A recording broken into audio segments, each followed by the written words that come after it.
Damn. I wish you had said something.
Now that's fair. You're absolutely right. That was 100% my mistake.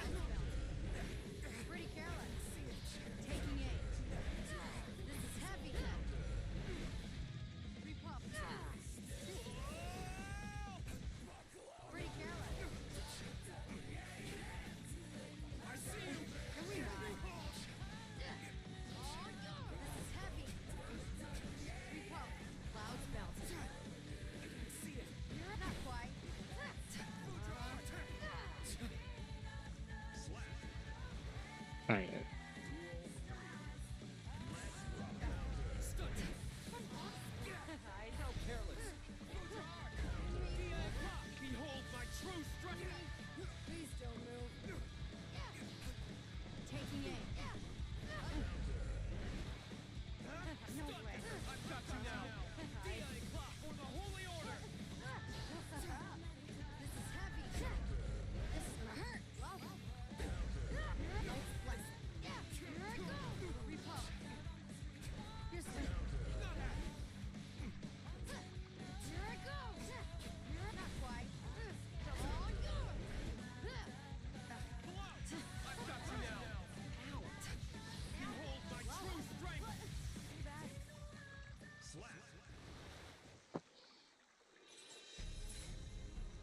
Challenge me again whenever you like.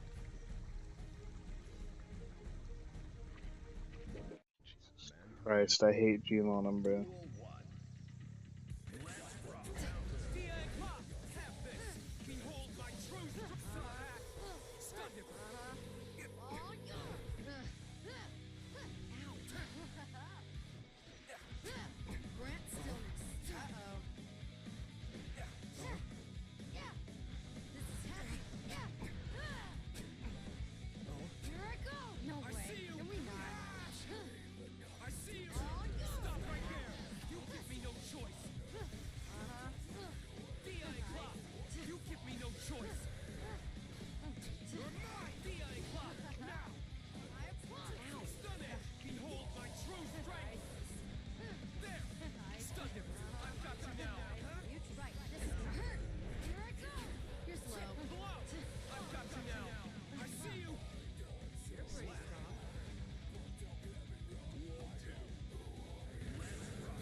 Looks like I win this time.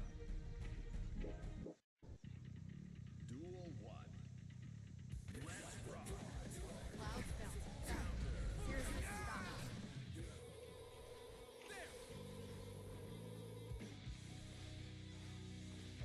I can see it. Repo. Stun it. Saw that. Stunned him. Behold my truth. DI clock. Behold my truth. Saw that. Blow. I've got you now. Slash. Mine. Pretty careless, huh? Can't help it. I'm sleepy. How am I, bro? Hey, get out my chat, bro. Get out my chat with that cheap as fuck shit. DI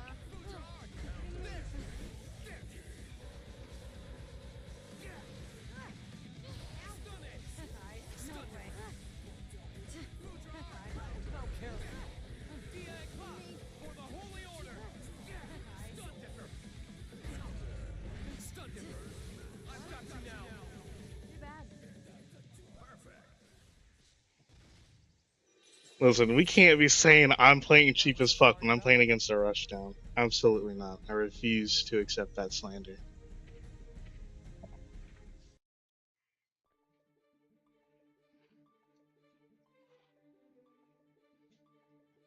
That's wild behavior.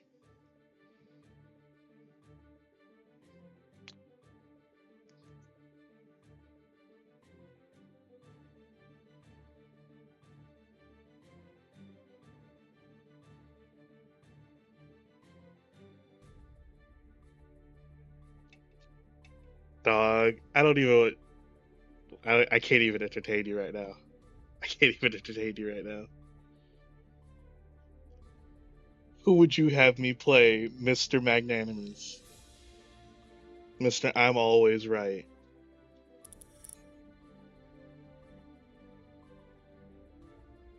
Are you ready?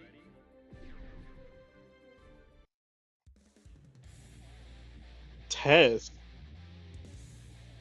You'd have me bust out my main just like that? That's crazy. Duel 1. Let's rock.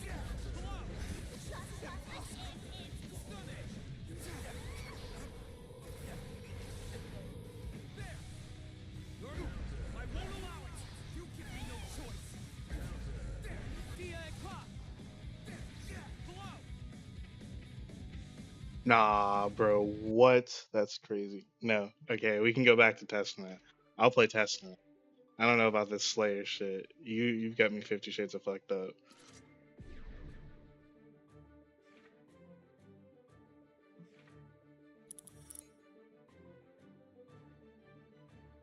Now, I didn't get booted. He got booted. I'm still here. Notice how he disappeared all of a sudden.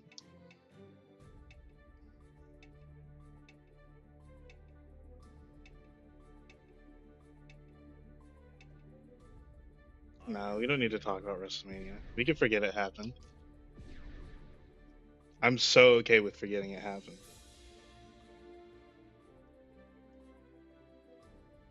I'm saying he really did. He low key got his chest caved in and was like, I don't have to take this.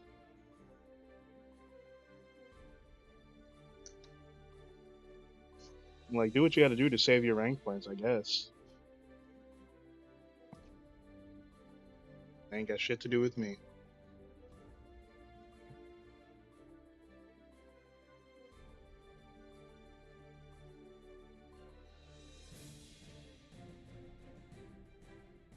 Oh, that sounds awful.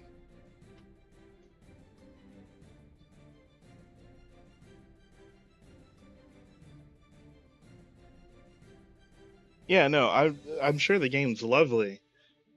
It's just the playing the game part that's got me fucked up because I feel like I'm gonna hate myself afterwards.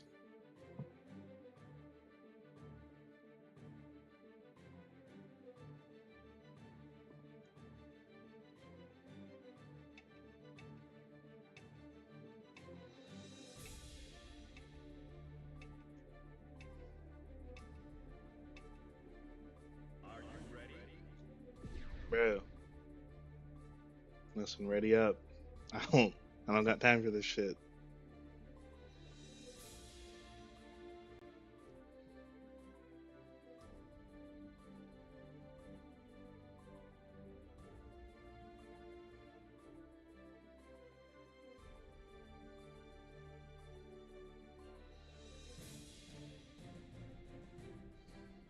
Listen, brother, we got good ping, we got rollback. You'll be fine. Just ready up.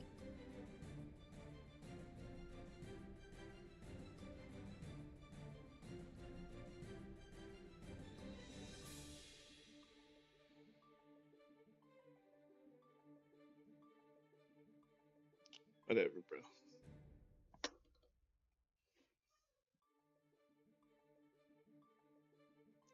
Yeah, I don't know. Because he queued back up, so like I know he's here.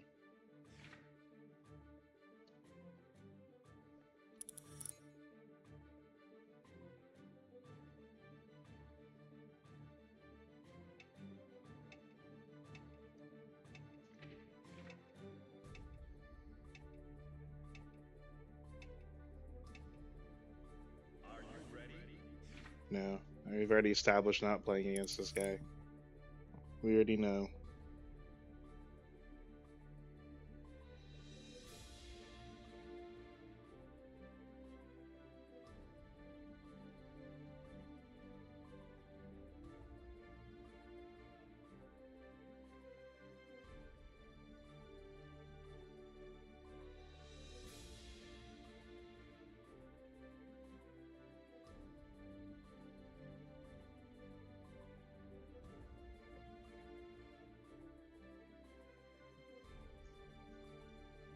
Ain't that about a bitch? Alright, let's go. Let's look for some trouble. Are you ready? Like, I just wanted to hear my music play.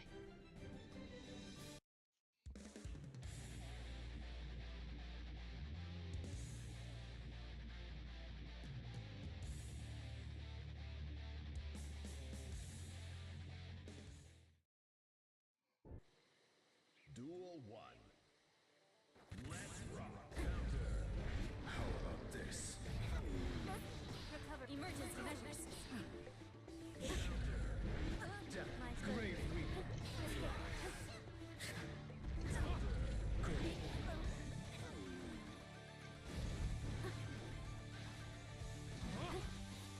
Great week.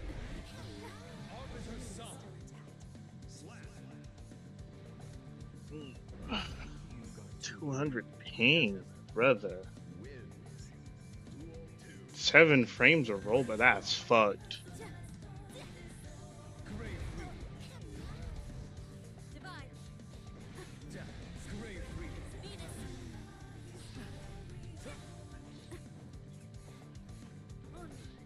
My good. Recovering.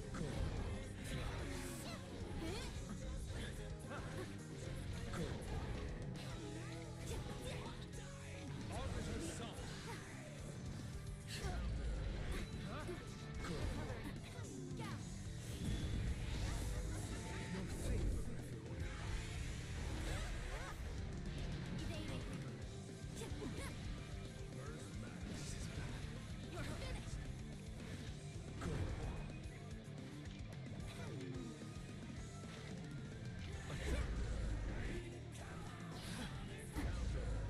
Don't like this.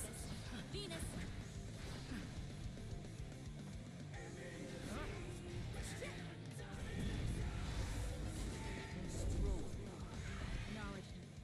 Slap.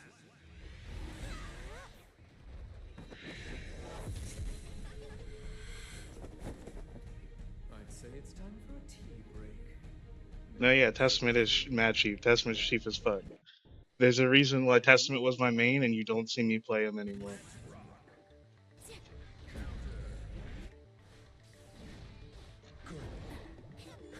Arbiter Sun. Escape. How about this?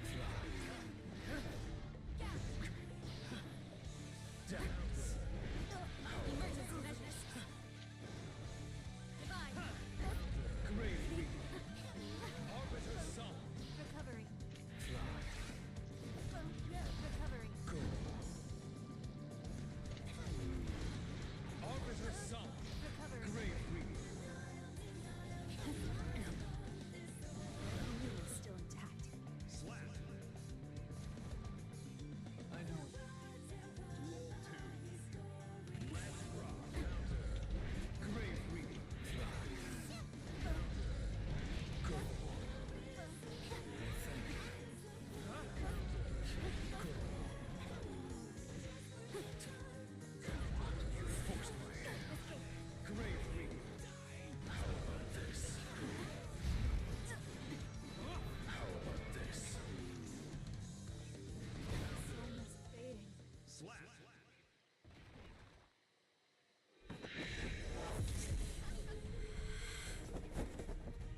say it's time for a tea break.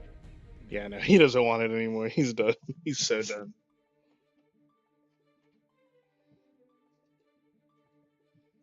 I don't blame him. That was kind of fucked.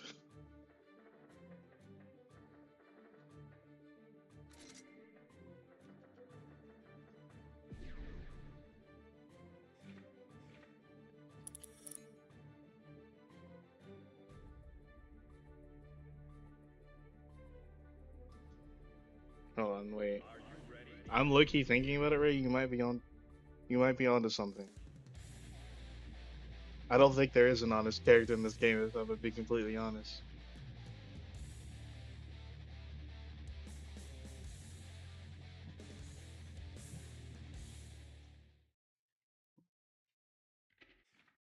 Mankind knew that they cannot change society. So instead of reflecting on themselves, they blamed the beasts.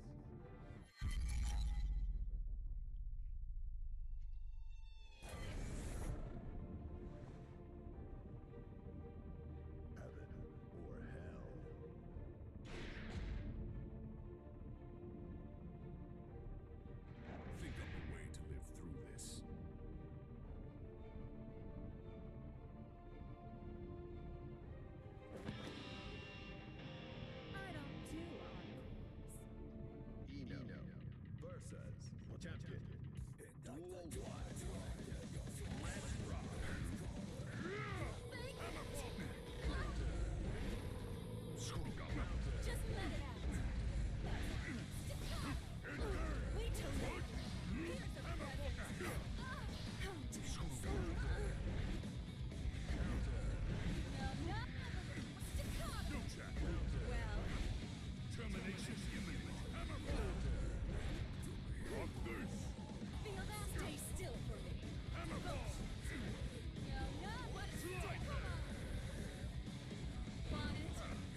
Oh, that's fucked.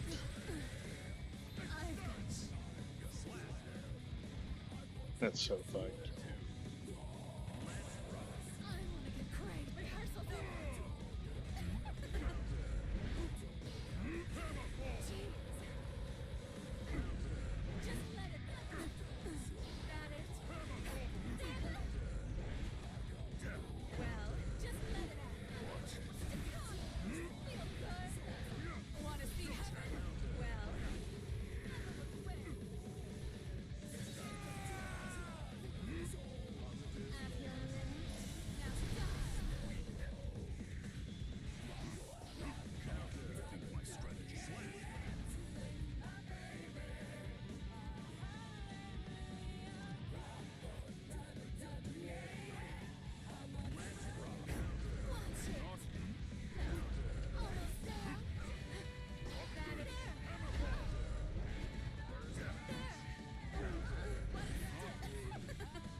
Mankind Mutant. Duel 1. Let's rock.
Away from these fucking peons.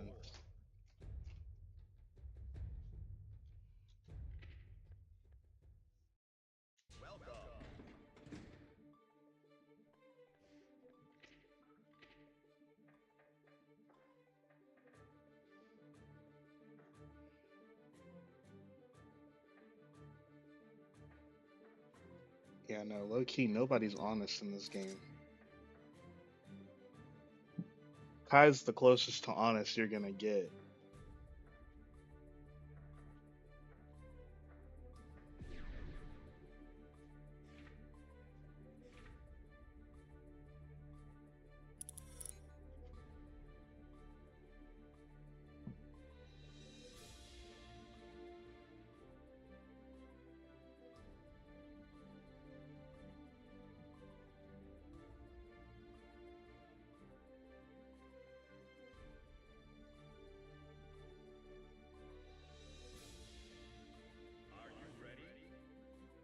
course, this person playing Testament.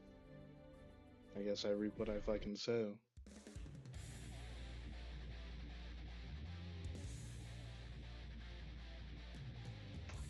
Nah, Soul's not honest. Soul's the furthest thing from honest. Mankind knew that they cannot change society. Soul is so not Instead of honest. reflecting on themselves, they blamed the beasts, heaven, or hell. Tell me, is Dizzy well? She's not as weak as you think she is. Kai versus Testament. Duel 1. Let's rock. Stun him! Done it now. Huh? How careless!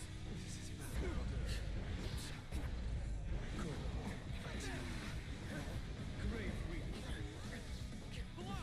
That's just a start! You're mine! There! Behold my true strength! Stun him! How careless! DI clock! Have this!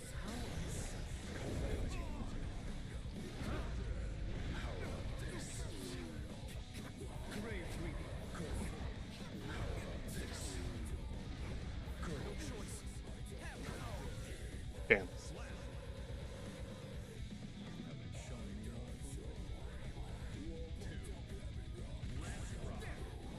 Have this.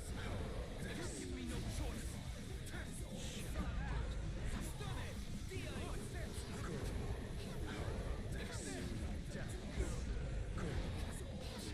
DI clock.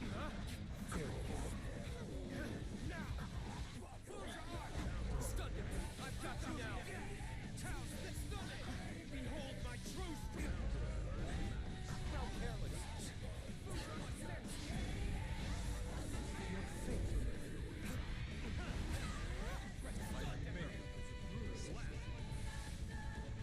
In my element. Duel 3. Let's rock. Grave Reaper. Slash! Honor her son. Honor her son. Ducking it out. Grave Reaper. I see it.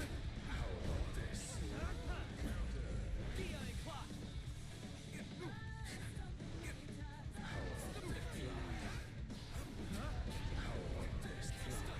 Now. DI clock. Grave Reaper. Stun it. Stun it.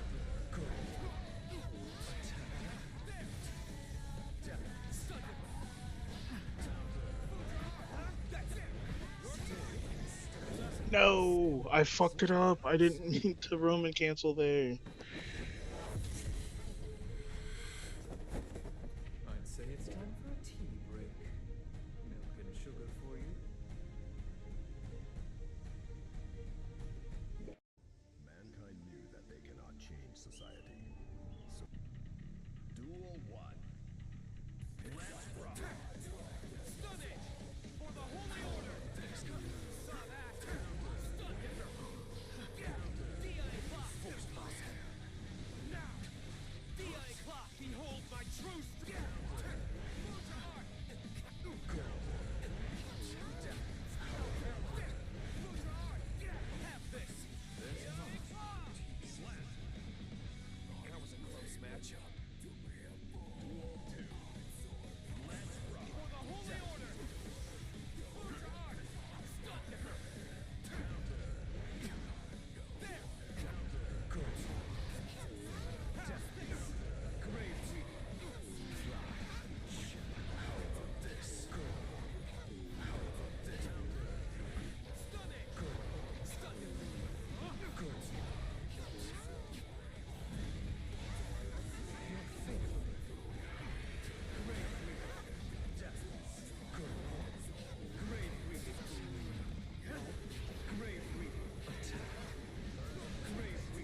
Holy shit. Holy shit. Kai wins.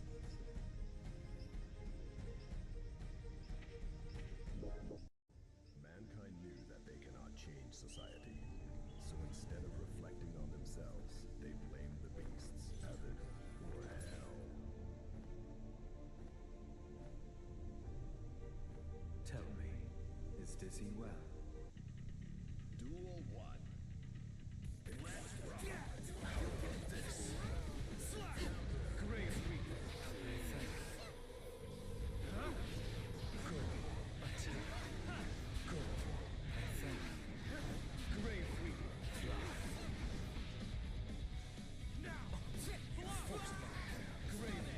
You give me no choice. I won't allow it for the holy order. Stunning. DI clock, behold my true strength. Stun him. That's just a start. Right there. Grave stunning. Stun him. That's just a start. Now have this. You give me no choice. Move your art, huh? That was a close one. Grave Reaper. Stun him.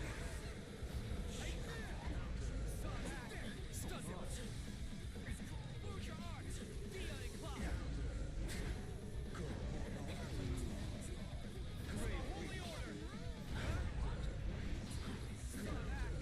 Stun him. I've got you now. You're mine. Slash. You're mine.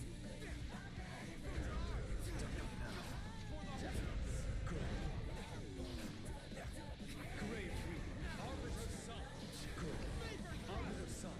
Stun him. That's just a start. Slap Dizzy. Looks like I win this time.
Oh, what? It's like it's my problem. Badass daddy vampire. I have to deal with him. 100 ping. Oh, why did I agree? Oh, why did I agree?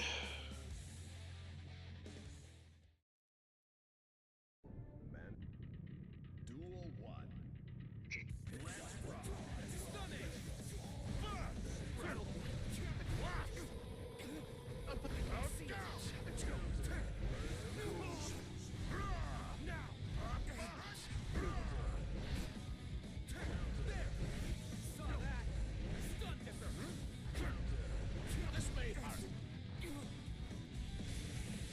Nah, fuck off.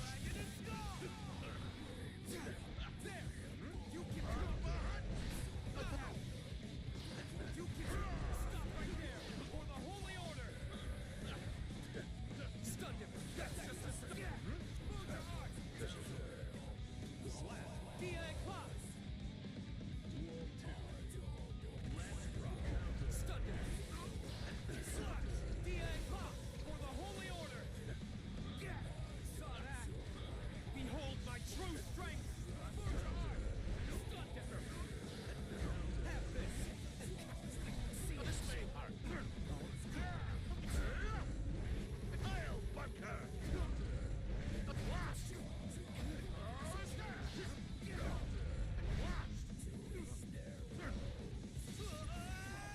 Ray, Ray, tell me, when is it my turn to press a button?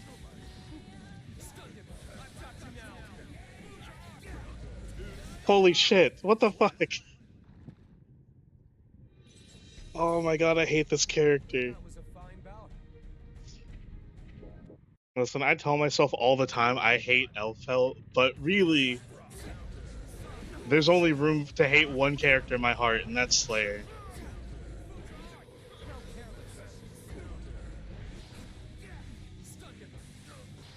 For the Holy Order! That's just a start. DI clock! He does it twice!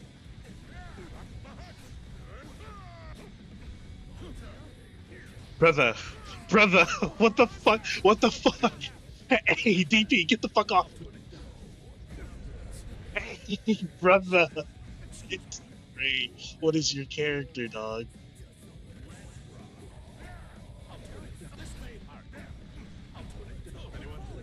Oh my god. Behold my true strength!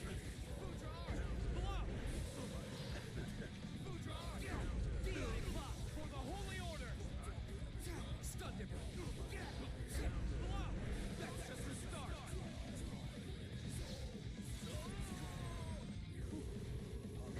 DI clock for the Holy Order! Have this!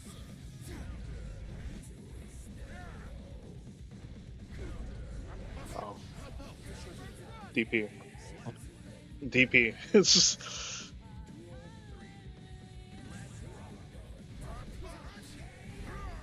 I see you! DI clock! You give me no choice!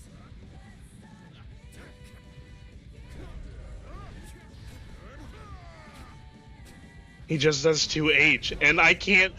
And then he crosses me up immediately after the 2H. Stun him! That's just a start! Slash! Have this!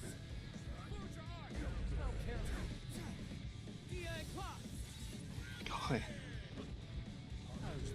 Stun him! Saw that! Stun him! I've got you now! Holy shit. When in doubt, deep. That's facts, bro. Challenge me again whenever you like. Duel 1. Let's rock. Now I'm pretending like he didn't just try to start with 2H. DI clock! Have this! Behold my true strength! DI clock for the Holy Order! Stun him! Have this! Block! I've got you now! Slash! How careless! Uh-oh. Stun him! But I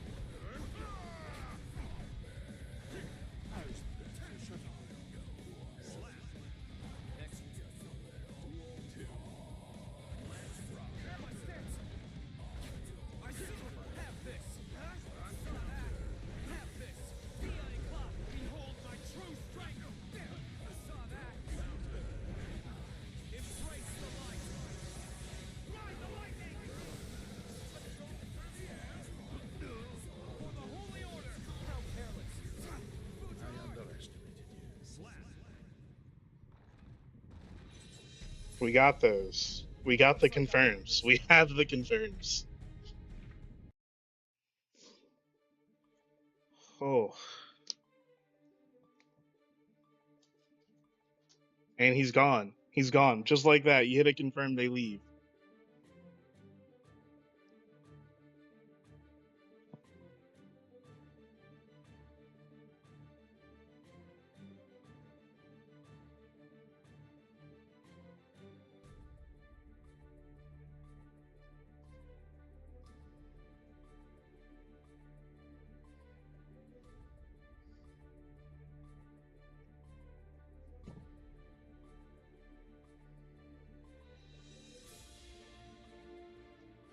Wow, this can't. What time is it? Survival dummy 9. Nah, I refuse to believe that there are this few people. Hold on. Maybe you just put me on the wrong floor. Nope. There's your step. You fuck it. Fuck it. We ball.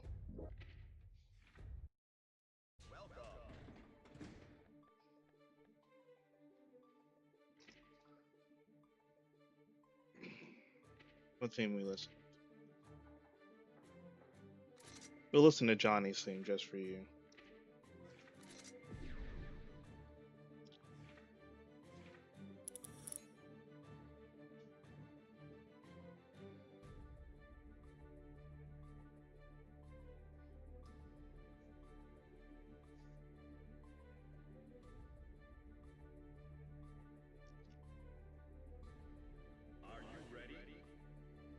Now we play in May. No, that's crazy. I'm about to get Tatsugeki.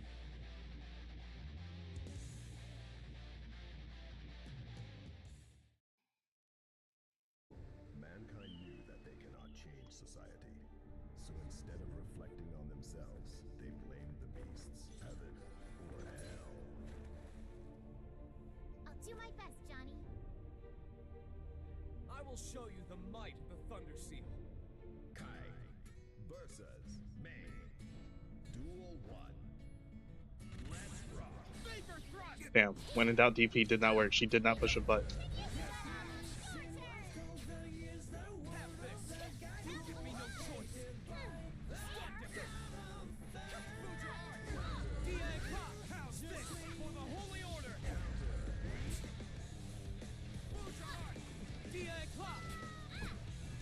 You give me no choice.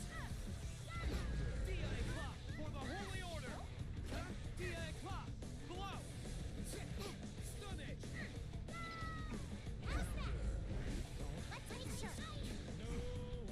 I forgot Tatsugeki's safe on block for some reason. Stun him. I've got you now. DA clock. Behold my true strength.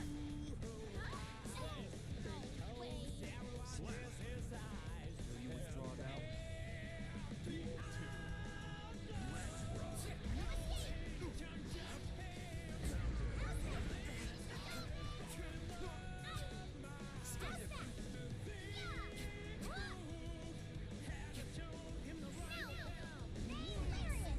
Okay, yeah. Am I about to let this perfect happen?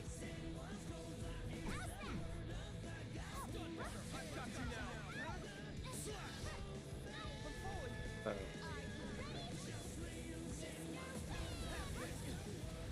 Yeah.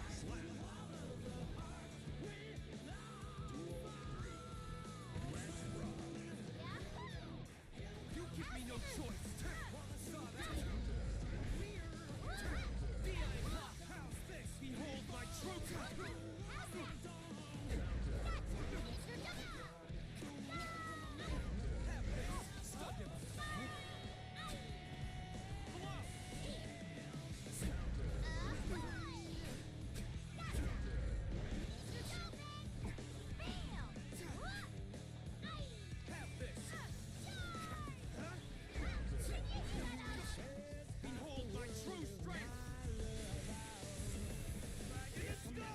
Behold my true strength.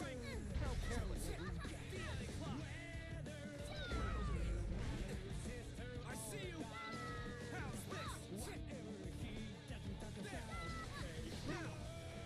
Behold my true strength. No! My super didn't come out. Ready, set, ride the winds! Mankind. Duel 1.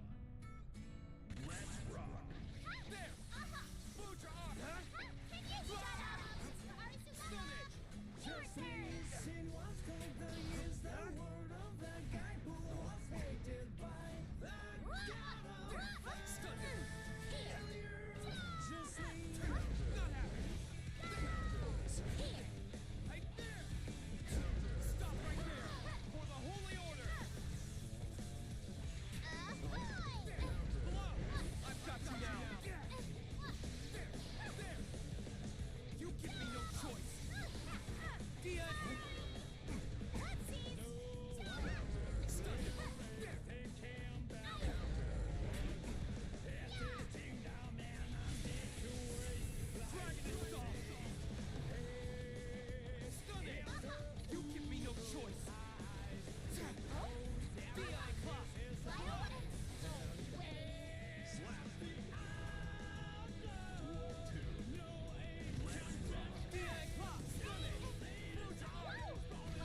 Jesus Christ, that does so much fucking damage.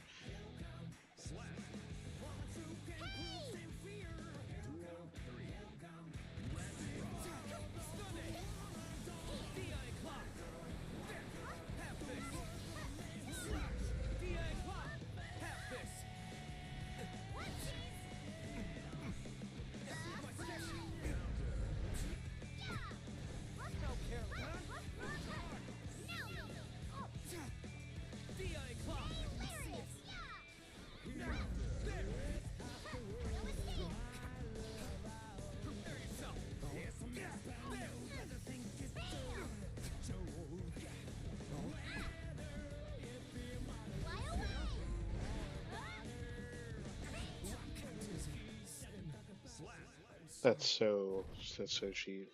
Jellyfish victory! Mankind knew that they cannot Duel 1. Let's rock. Have this! Stunned him! Now!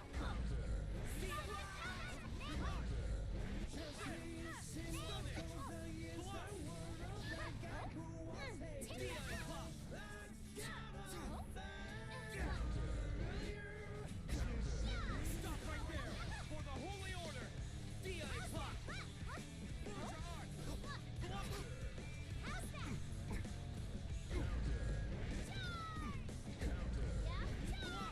That's just a start! Slash! There! Stun it! So it's come to this.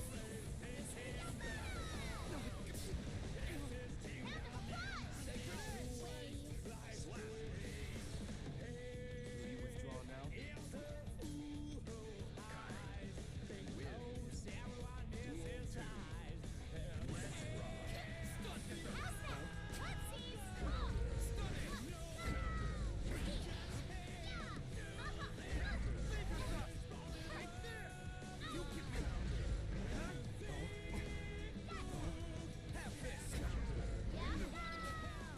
Let's make sure.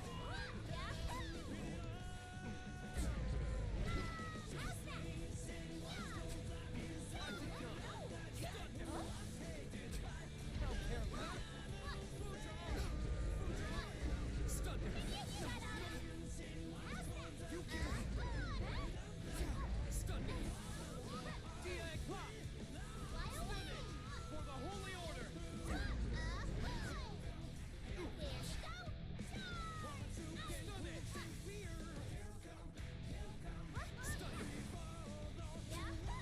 I think not.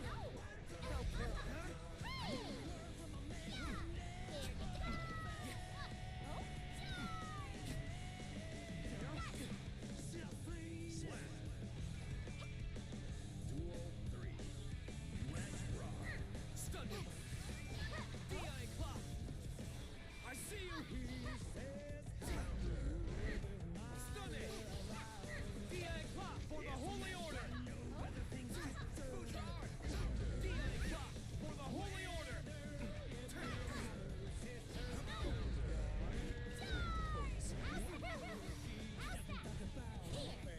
Stun him! Stun him!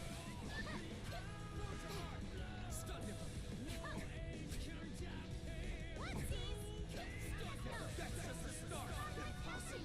Behold! Stun him!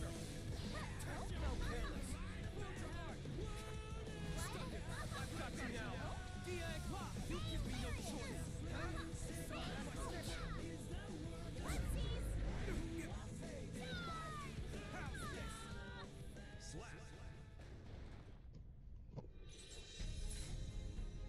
That was a fine bout.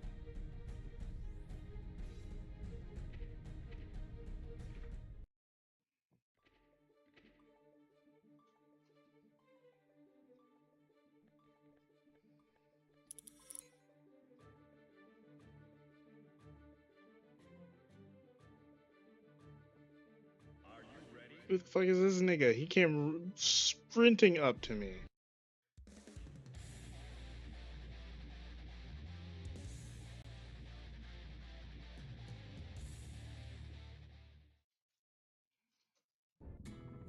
Duel 1.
This freeze.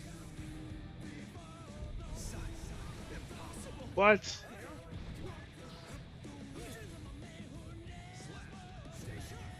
I just got hoed so fucking hard.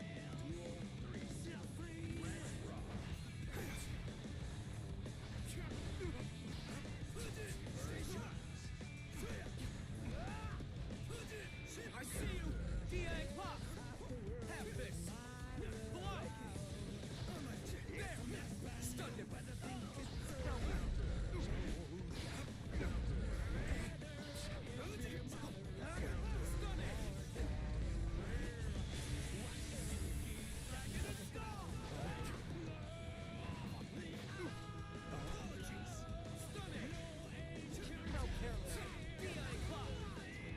For the Holy Order! Tense finale.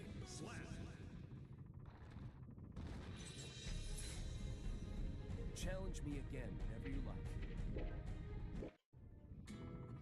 Duel 1. Let's rock. Stun it! Baker Crush! For the Holy Order! Now! Have this! Stun him! Ultra Arc! Stun Dipper! DA Clock! Stun Dipper!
Whoa.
Anyways, it's all good. We won the set.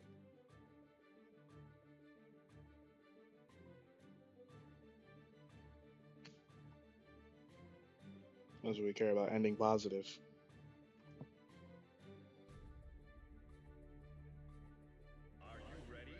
The Temkin again. Potemp.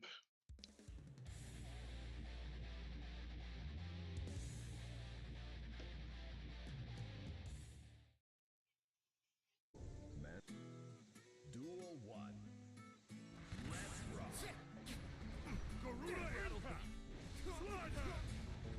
Whoa.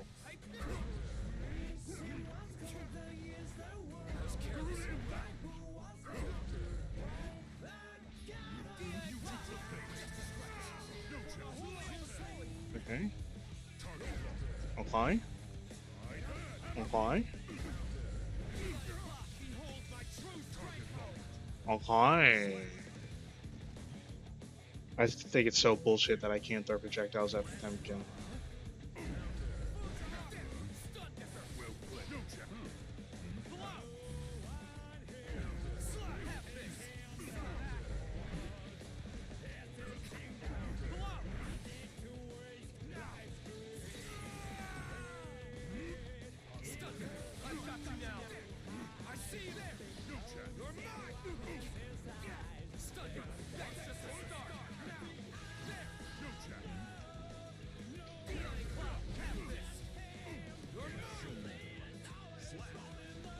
Next round's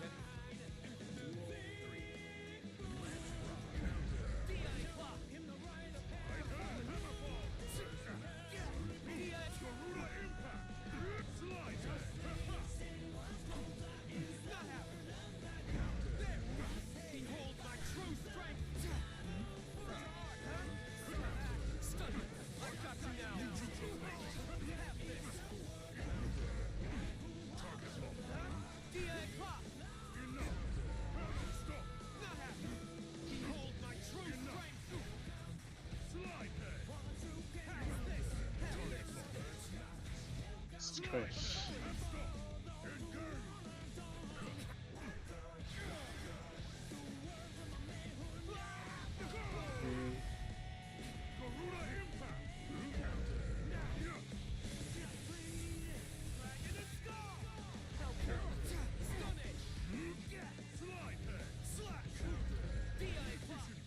Oh.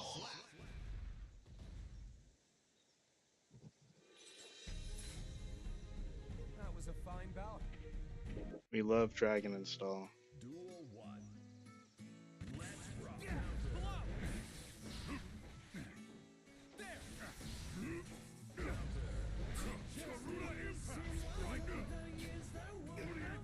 Hey, I was gonna do that.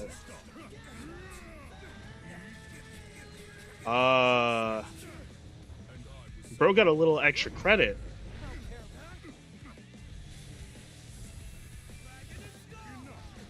Oh my god. You give me no choice.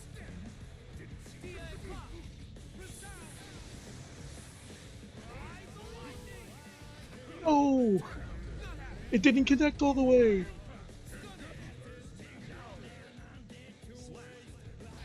Oh, I'm so pissed.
Duel 1.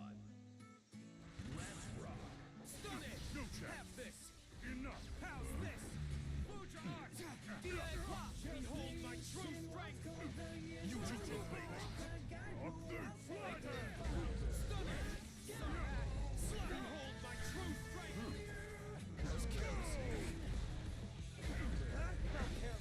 Vapor thrust! Blow! That's just a start!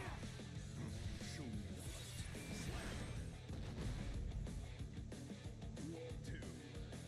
Let's rock. Stun him! There!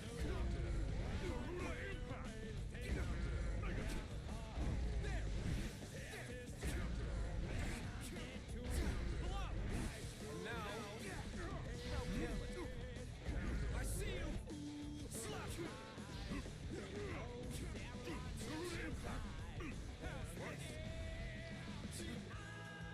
Slap! Okay.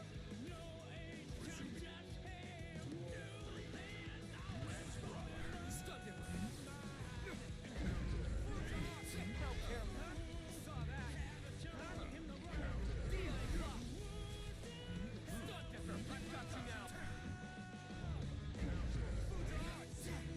Vapor thrust!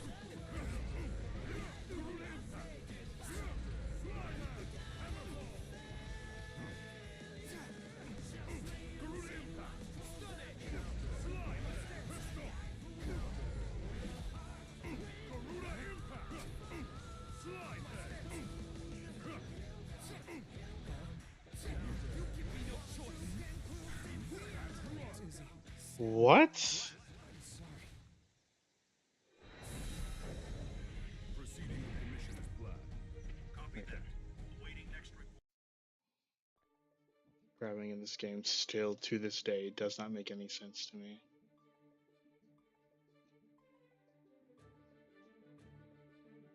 Anyways. We're gonna take a little breaksy breaks, watch a little YouTube.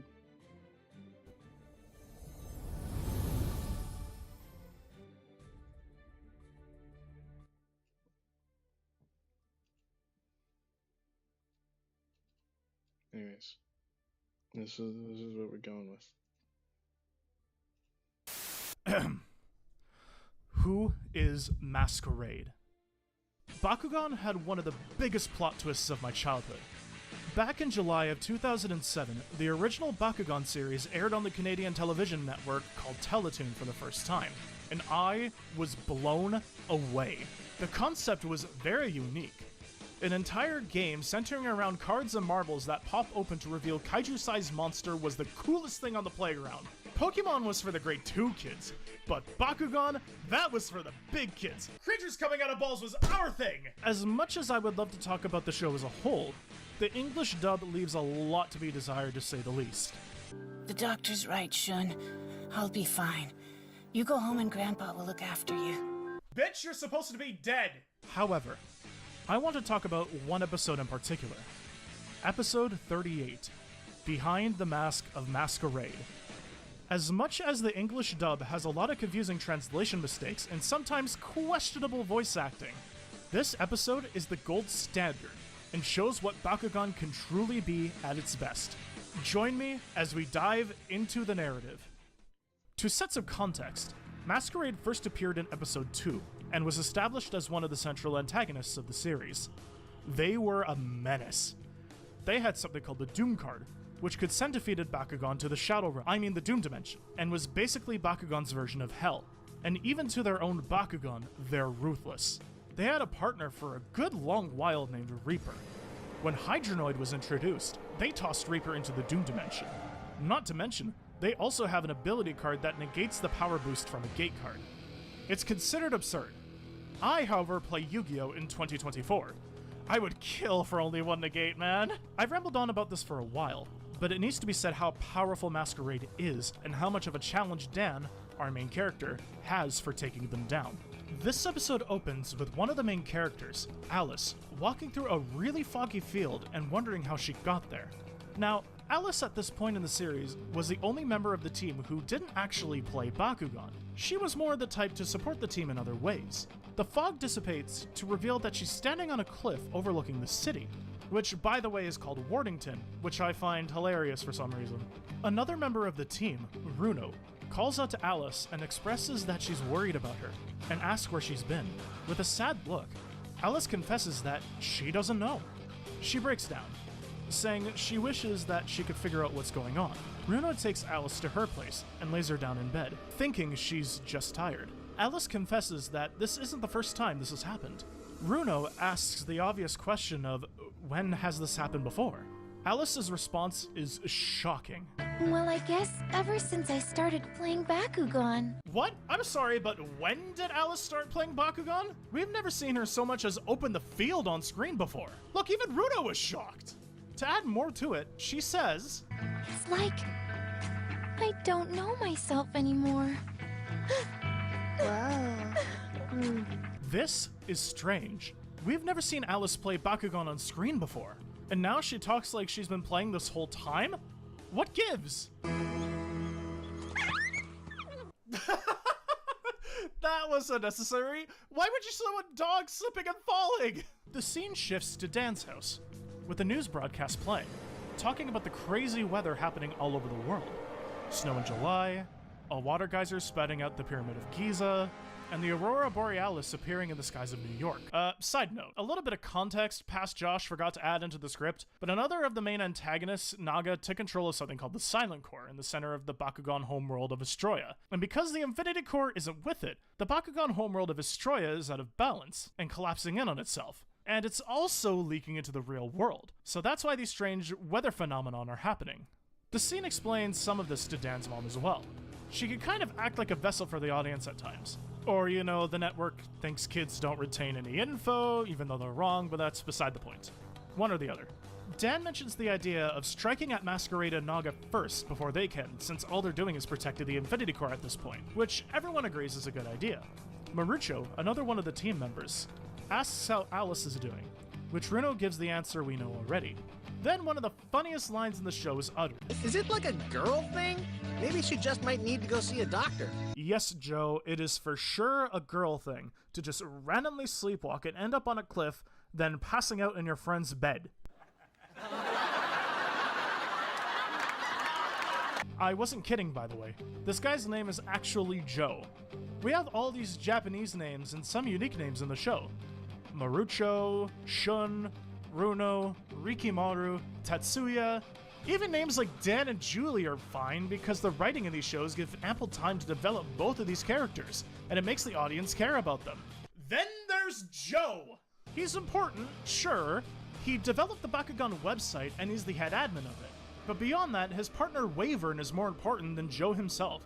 He's literally just a guy who almost dies in the hospital from an unknown disease. At least tell us what the disease is! Anyways, Joe gets a message from Masquerade themselves, saying they want the Infinity Core and to meet them at Dome Stadium. Stupid name for an arena. You couldn't come up with anything better than Dome Stadium? Dan suggests he be the one to battle Masquerade, considering Drago, his partner Bakugan, just evolved literally 1 episode ago, and everyone is cautious but in agreement. The scene then changes to Runo's house, with her mom bringing food to Alice, but when she opens the door, Alice isn't there. Weird. Wonder if that's ever going to come into play at some point. Is it still a Chekhov's gun if the gun is pointed point blank in your face? At Dome Stadium, Masquerade and Dan stand face to face shit-talking each other. Marucho mentions that Masquerade is still ranked number 1, and that, in turn, Shun brings up because Dan beat him, Dan is ranked number 2, meaning that this will be the greatest Bakugan battle to ever happen.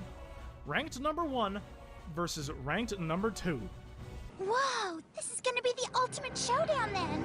Of Ultimate Destiny? God, I'm old. Dan, being the kind-hearted person that he is, tries to talk Masquerade down, asking how they ended up working for Naga, and that because both worlds are collapsing, they should be working together, not against each other. Masquerade replies, I only take orders from Naga. It'll become more clear later, but even from the early stages of this battle, Masquerade seems angrier than they normally do. Almost as if Dan gets in their way too much and they want him gone. More shit-talking ensues and they finally open the field. Normally, the field is just a standard white ground with the sky above them replaced with visages of Vestroia. This field is another dimension, basically. But the cool thing about this episode is that it turns Dome Stadium into the Roman Colosseum especially. I thought this was the coolest thing as a kid. The brawlers watch on intensely as the gate cards are set. Masquerade has the first throw and they send out Bakugan, brawl! Hydronoid, stand! New battle recognized. What? Hydronoid first? Everyone is shocked. Hell, I was shocked when I first saw this episode. So were my friends. Hydronoid stands and has the highest base power we've seen so far in the series, 550. The group remarks at how Hydronoid has evolved, and Dan sends out Drago. Bakugan, brawl! Drago, stand! Drago has entered battle. Whose power also stands at 550. At this point, we can guess how this is going to play out. A one-on-one battle. Masquerade is shocked at how Drago has also evolved and the battle starts. Standard anime shit-talking happens, I didn't think it would be this easy, etc, etc. Some ability cards are thrown about, and the first battle ends in a draw? This is an episode of firsts for the series. We've never seen a battle result in a draw before. Not like this. Dan and Masquerade throw out Hydronoid and Drago once again, and the same thing happens. Shit-talking, ability cards thrown, power rising and lowering, and ending in a draw. Except this time, the force of the blows is scuffing their faces and tearing at their clothing. They're really going at each other. Also, I want to say this is the edgiest name for an ability, and I am here for it! Nice try, but not good enough! Fusion ability activate! Final demolition! At this point, it's clear which way the story of the episode is going. A long, drawn-out, one-on-one fight between the two greatest players this game has ever seen. And it's at this point, Masquerade loses it, and has one of my favorite villain breakdown monologues. That's it! You're really starting to get on my nerves, Dan! You may think you have a chance to beat me, but up till now, you've just been plain lucky. You're constantly getting in my way, Dan, and my patience is at an end. You are a thorn in my side, and I have had enough of you. But that all stops here and now. I'm going to destroy you! Do you hear me, Dan? Dan is clearly trying to get under Masquerade's skin, as Shun says, and Dan says to fight fair and square. They both throw down their Bakugan launchers onto the ground and everyone is surprised. Masquerade has never done this before. Marucho remarks on how this is going to be the greatest Bakugan battle ever, as if it already wasn't at this point. Masquerade throws down another gate card, and the third battle commences. This time of a generic power boosting gate card, Masquerade threw down a command card, Wall Lock, which negates Drago's power boost that he apparently had when entering the battle? This show's confusing sometimes. But now Hydronoid and Drago are on even power levels. Their fight is so intense that the field actually starts destabilizing and it ends in another draw. They both throw down another gate card and the fourth battle, Jesus, it's the fourth battle? Starts. We see the state of the Colosseum and how much damage it's taken from this battle, showing how fiercely these two are battling. Dan and Drago, Masquerade and Hydronoid. They're so in sync with each other in this battle that they can feel the physical pain of their partner whenever one of them gets slashed, bitten, or hit. At this point, you can tell this is not just a battle for the fate of both Earth and Destroya. This is personal. Dan and Masquerade have been a thorn on each other's sides ever since episode 2. All resentment, all anger, all emotions have peaked at this point. Then, one of my favorite moments in the series happens. Dan starts laughing. Of course, Masquerade, being the way they are, asks, "What's so funny?" Dan replies simply, "This is fun." Because after all, this is a game. It's not a game, it's my life. Okay, that was way funnier than it should have been. Some more ability cards are played from both sides, and as Drago and Hydronoid hit each other, Dan plays one last ability card, and the screen turns white. We hear the sound of the field closing. Both Dan and Masquerade are lying on the ground. Masquerade reveals that they lost, and for some reason, it doesn't bother them. Dan won. He mentions that it doesn't matter if you win or lose, it's how you play the game, and Masquerade mentions that they should have learned that lesson a long time ago. Wait, is Masquerade turning good? Is this the twist? Masquerade becomes the new addition to the Battle Brawlers lineup? That would be so cool. I mean, their design is perfect.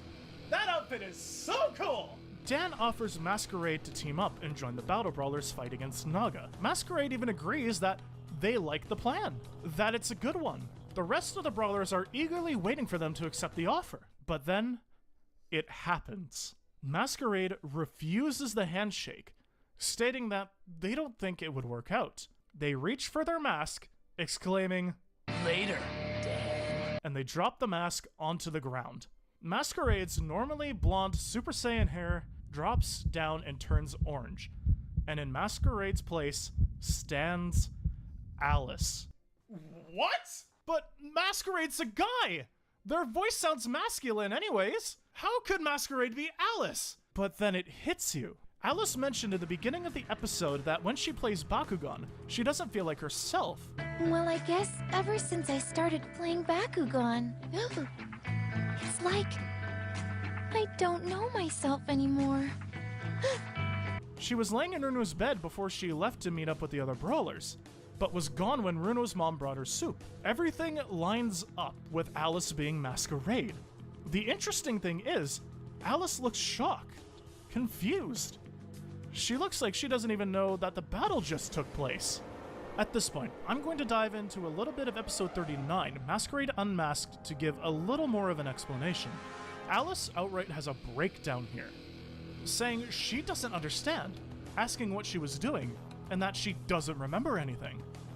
The third and final antagonist of the series, Hal G, appears before all of them to explain everything. Hal G is Alice's grandfather, Michael. He was building and experimenting with teleportation technology and dimension travel when an accident with the machine occurred. When Naga tried to seize the Infinity and Silent Core back in episode 1, something the show calls a mega-dimensional nova happened, and it leaked through Michael's machine, spilling into the room and corrupting Michael and turning him into Hal G. Unfortunately, Alice was also in the room visiting Michael, and she got affected by it as well, turning her into Masquerade. The show then starts showing scenes of Masquerade that we've seen before, but with the added context of afterwards, they teleport away to another location, take off the mask, and become Alice again. The moments where Alice disappears from the group, she sneaks away and puts the mask on. Even when Alice is sleeping in Runo's bed, she jolts awake. Interestingly, no tower eyes look vacant. She puts on the mask and becomes Masquerade and teleports away. Obviously, Alice is distraught with this revelation and breaks down. Even after all of this, the Brawlers still mention that they're friends and nothing is going to change that. After everything Masquerade did, they still gave her a place to be. But the guilt of everything she did as Masquerade overwhelms her and she leaves with Hal G. Genuinely heartbreaking. I thought, well, I hoped that she would join the Brawlers and finish the attributes. Dan has Pyrus, Shun has Ventus, Julie has Subterra, Marucho has Aquos, and Runo has Chaos. It would be perfect. Alice could join with Darkus, and the wheel would be complete. That eventually does happen later, but after a lot more character growth from Alice. She is the best girl and the best character. I love her. I like to think of Alice and Masquerade as Dr. Jekyll and Mr. Hyde rather than two different beings in the same body. Alice has a tendency to repress her anger, and that anger is let loose as Masquerade. Alice is genuinely a good person, and Masquerade just does what they want, without fear, and without remorse in some cases, like a split personality. Alice and Masquerade are one in the same. You could also look at Alice and Masquerade through the lens of a mental health disorder. It almost reminds me of depression. I would say bipolar disorder, but I do not know enough about that, so I will tackle the one I do know. Alice is the person, and Masquerade can be looked at like depression. All the times you want to lash out, all the times that intrusive thoughts come into your head, that is Masquerade. They just act on it. And Alice's friends' reactions mirror my own in a way. That despite everything that I've done to myself or them, they still call themselves my friends. That no matter how badly I feel about myself, they will always be behind me to support me. And the same goes for Alice and the Brawlers. And I genuinely think that that's beautiful. Thank you for watching. If you enjoyed the video, please leave a like and feel free to comment. I always encourage discussion about my videos in the comments. Do you have a different opinion than mine? Please share it. I love comments. Give them all to me. And I'll see you all the next time we dive into the narrative. Recently, Jimmy Kimmel made a series of videos deriding people for watching video gaming, which now has totaled over 7 million views. I suggested that watching other people play video games is a double waste of time. What was unexpected was the overwhelming negative reaction when he was blindsided by more than a total of 300,000 dislikes. Jimmy, your video making fun of people who watch gaming on YouTube really pissed me off, man. How did this happen to such a well-liked personality? So if one of you wants to invite me over, we can watch people play video games together, and who knows, maybe I'll like it. In the meantime, go outside and play. Well, the stigma towards the geeky gamer who doesn't go outside is nothing new. It's just outdated now. The kids who stayed inside playing video games are now billionaires advocating others to do the same. The average age of a gamer in 2015 is actually 35. I'm fighting with a group made up mostly of 12-year-old boys. And 155 million people play video games in the US alone. With this in mind, it comes to no surprise that the League of Legends Season 3 World Championship had more viewers than the World Series and the NBA Finals. Yes, watching other people play video games is now more popular than watching baseball and basketball. However, fighting games are still lagging behind compared to their physical contact counterparts like boxing and MMA. Would you like to have me in the ring with you? I'll sing, I'll walk beside you, I'll do whatever I have to. I'll fight Justin Bieber. I don't care what has to happen. It's not hard to imagine why sports involving people in tip-top shape wailing on each other would be more popular than gamers pressing buttons while sitting. But I think fighting gaming has more going for it than it gets credit for. Here are some reasons why I think competitive fighting gaming is better than competitive fighting. No judges required. In most fighting games, there are 2 fighters each with their own health bar. The person who can deplete his or her opponent's health bar first wins a round. That's really all you need to know to enjoy the game, and everything is measured by the game itself. In actual fighting, judges are crucial in determining who won the fight because otherwise, a lot of people would be dead. Because so many victories don't end in a knockout, spectators new to the sport might not know who won or who's winning. Sometimes the fighters themselves don't know. I thought I won the fight. You thought you won the fight? Why? He didn't do nothing. He always, Anyone can play and compete in the same tournament. Fighting games get a lot of flack for not requiring any standard of physical prowess in order to compete. Fair enough, but I think that's the beauty of it. In most fighting game tournaments, anyone can play and everyone joins the same competition. There are no separate leagues based on age, weight, gender, or even physical disabilities. A random kid with the gamer tag Skullzer can sign up and play one of America's best players at the biggest fighting game tournament in the world. He's just a boy. Oh no, not 3 perfects, please. Gustavo. No! Oh my God. No! No! Welcome to Evolution 2015, Skullzer. Oh my God. Hype.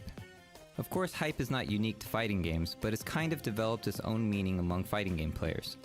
It's not just the feeling of excitement you get when you see a weigh-in for a marquee matchup, or when you watch a movie teaser. It's a combination of the suspense and anticipation you get from a match where a life-changing outcome will be determined in minutes or seconds. This happens in sports like basketball at the end of the fourth quarter, but in fighting games this can happen every other minute. Because matches are so quick and spontaneous, hype has been ingrained into fighting game culture. Even matches ending without a knockout can be hype.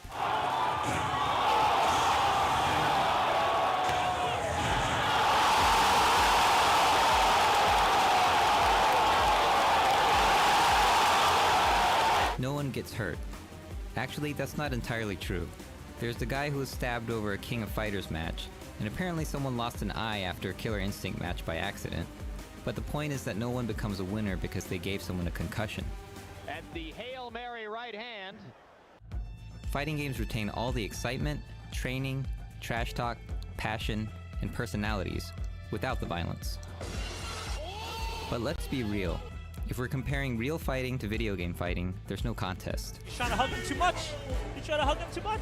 You don't have to look at Floyd Mayweather's bank account to know that people are more attracted to a real fight than a virtual one. However, fights are not what they used to be. Are you not entertained?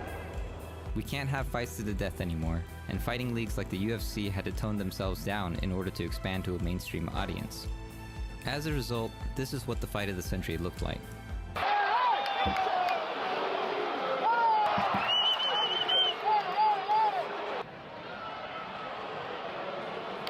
The question is not whether fighting games are better than boxing, but if Jimmy Kimmel is right to think that this is a good use of time, and this is a waste of time.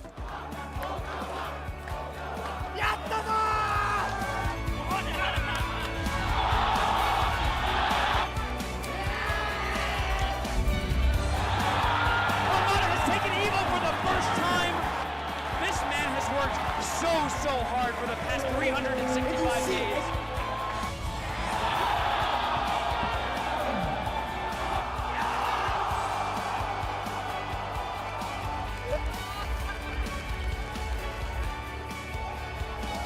And there you see Gamerbee's fiance in tears. You can't help but really feel for Gamerbee in this situation. She walks up and gives Gamerbee a hug. Ultimately, watching sports or esports are both unproductive activities, but that's why we do them. We can't be productive all the time. Whether we prefer to watch video games or someone getting punched in the head, does it matter how we spend our time being unproductive? Give it up for James. Bring it in, James. I love you, man. I love you. And do we really need Justin Bieber when we have Jamie Lee Curtis? I play Street Fighter more than you will ever Are you know. a Ryu or Ken person? I'm Cammy.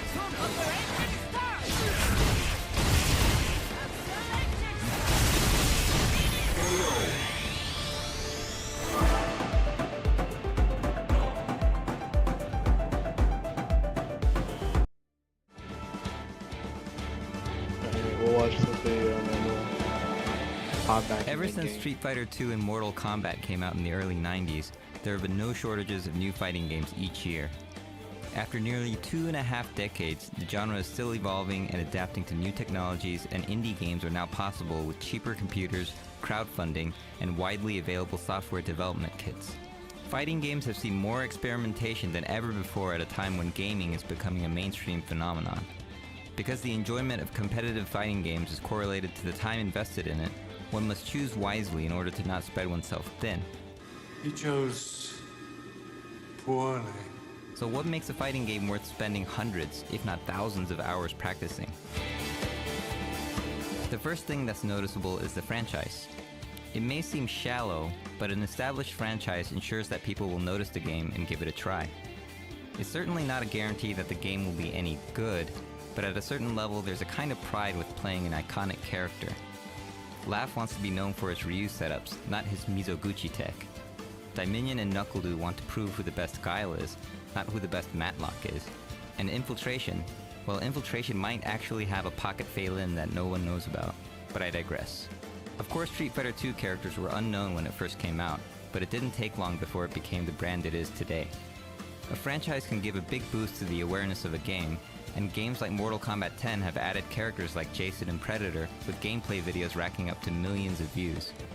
A franchise is also a way for game companies to get into the fighting genre with a head start. A prime example of this is Nintendo and Super Smash Bros.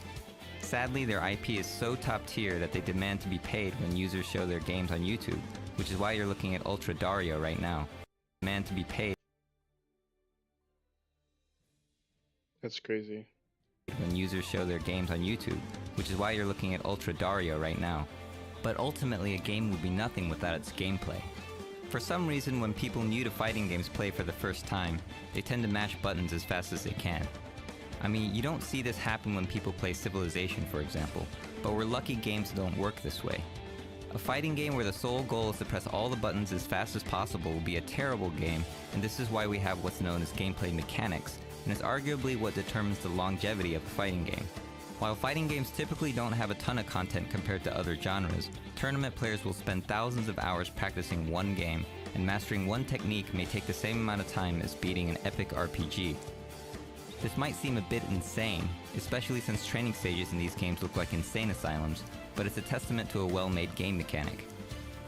But what about new or casual players who haven't spent their whole lives playing fighting games?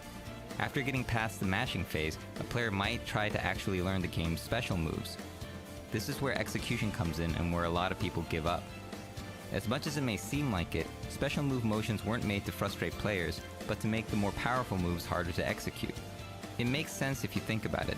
The amount of concentration and energy it would take for Ryu to perform a Shoryuken and jump 6 feet in the air would be greater than, say, a standing jab. But what if Ryu turned into a spunky Mexican girl and operated a robot suit? She'd be able to do a Shoryuken at the press of a button. I'm of course talking about Rising Thunder. Fantastico! It isn't the first time a fighting game has been simplified to appeal to a wider audience, but it's the first time to do so while leaving most of the fundamental mechanics similar to a traditional 2D fighting game. While one-button special moves will certainly lift a large entry barrier, people will still have to invest time in learning things like combos, blocking, teching, hitboxes, hurtboxes, and frame data. It begs the question, if people weren't willing to invest time in learning a quarter circle motion, will they invest it in the other crucial aspects of the game? Will they commit themselves to the padded white room, listening to a 30-second music clip over and over again? If cherry-picked anecdotal evidence means anything, our office did switch over to playing this from Mario Kart 8, and I'm the only one who knows how to throw a Hadouken. So is it possible for an easy execution game with advanced mechanics to be successful? According to EVO 2015's registrants, yes. But is it possible without an overpowered franchise backing it? Well, that will depend on its accessibility. The best fighting game isn't worth much if you can't play it. Back in the early 90s, all you needed to start your fighting game career was a quarter. Since arcades have pretty much vanished, the requirements have gone up. Now you need an internet connection, a game, a controller, a low-lag monitor, and either a console or PC. Even though it's 2015 and these are common things to own, it's not cheap. With developers wanting as many people playing the game as possible, many games are now free to play and available on the PC, the current most popular gaming platform. But competitive Super Smash Bros. Melee is not on the PC, requires a discontinued console and an ancient CRT television, and it still has one of the biggest communities with some of the biggest prize money awarded in the fighting genre. This is all without any online play, a feature now regarded as determining the fate of a fighting game's success. We know fighting games have been successful without the boost of an existing franchise and without being completely accessible, but there is yet to be a long-lasting fighting game with poor gameplay, and it seems that the way developers approach this will determine which fighting games will reign on top. Alienating casual players is certainly not the way, but neither is alienating the hardcore players. In regards to advanced Super Smash Melee techniques, series director Masashiro Sakurai felt that the competitive scene is playing Melee wrong, and feels the game should be more geared towards casual players. So much so that the following game, Super Smash Brawl, removed wave dashing and L canceling, two gameplay mechanics that made Melee such a hit among competitive players. I think this is the wrong way to think about it. I enjoy playing Melee casually with my friends because of its easy inputs, and Armada can find his enjoyment playing Mango with the advanced stuff. Taking away mechanics that Armada and Mango enjoy isn't going to make me enjoy the game any more with my friends, and it's not going to increase my chances of beating Armada anyways. You can remove almost all the execution in a fighting game and reduce it to just 2 buttons, and top fighting game players like Chris G will still win. See, here's the thing, right? I mean, you said Chris G is the first time he's played, but this is how much of this game relies on fundamentals and strategy. And why remove an advanced mechanic entirely when people enjoy it? Why not embrace it and improve upon it by making it easier for beginners to enjoy? After all, this is precisely what happened with the combo system in Street Fighter II, which is now a staple of nearly every fighting game. What turns people off to a fighting game is not the skill gap. If thousands of Let's Play videos have taught us anything, it's that casual players like to watch other more skilled people play a game. Ultimately, what makes a fighting game worth playing is having other people to play.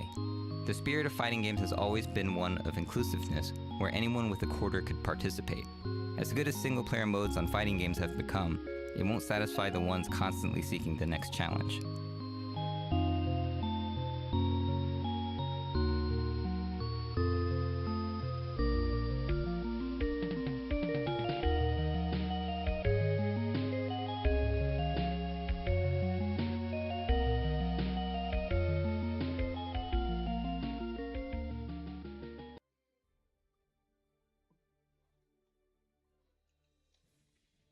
Anyways, let's get back to Strive.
Yeah, I don't want to deal with a Venom, bro.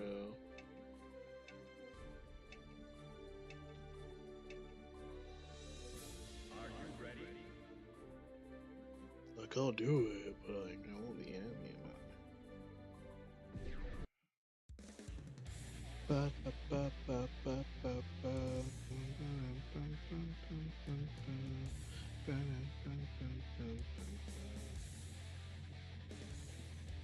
Just leave. Mankind knew that they cannot change. Duel 1. Let's rock. Push up. Stun it.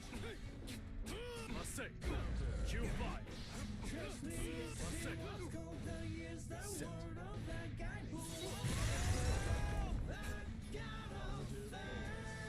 Marcus Ray. Stun it. Behold my true strength. Marcus Ray.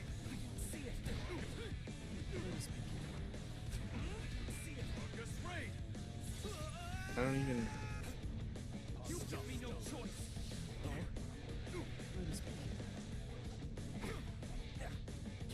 Q5. I see you, Sting. Stinger. Sting. Stinger. Okay.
Looks like I win this time. Duel 1. Let's rock. There! What's wrong? Behold Stinger! Stinger! Behold my true strength!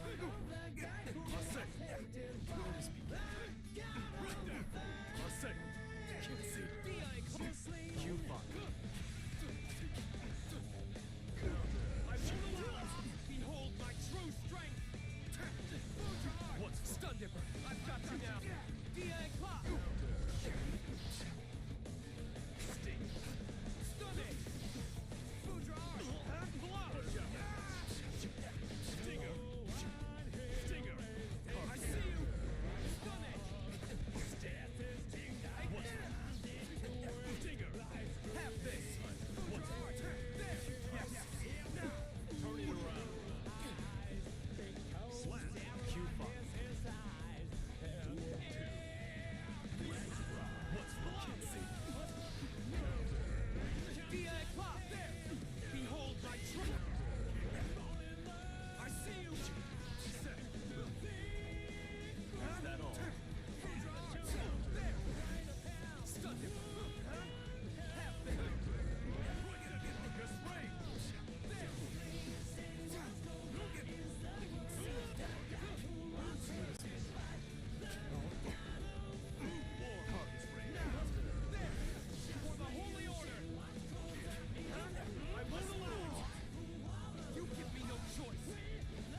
You have a full screen, slow moving projectile super that if you get hit, it's what feels like a damn near automatic wall break because it's carrying you to the corner.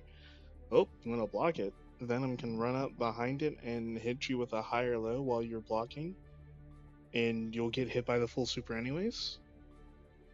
Crazy.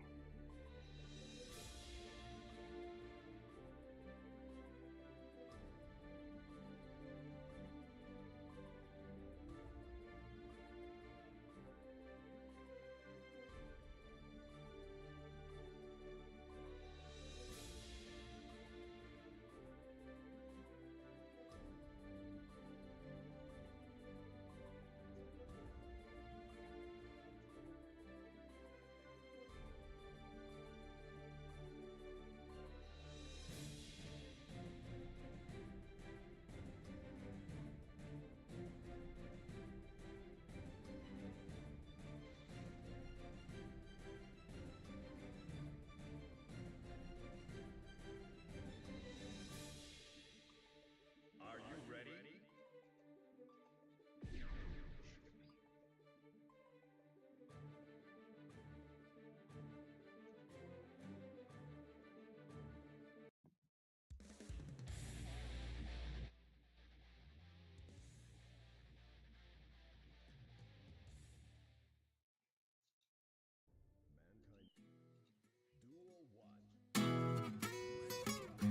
Oh, that's crazy.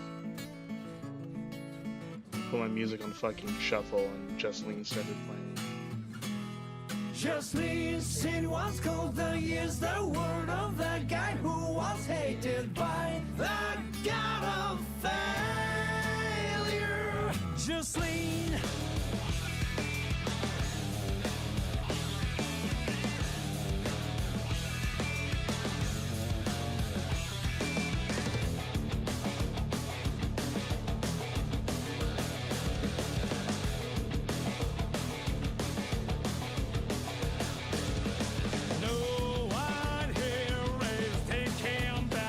What?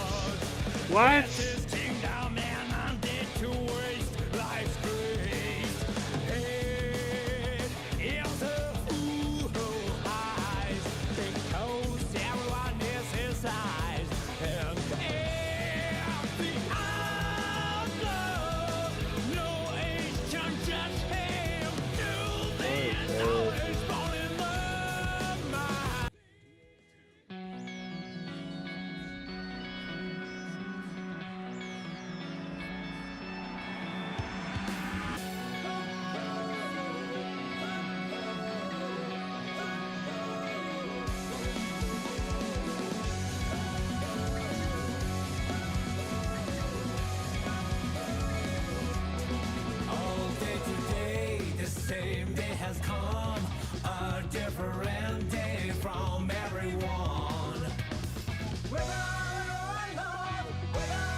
World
What?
I thought counting so long ago, enemies keep coming after me. Still I know that yeah, you've got Oh my fuck.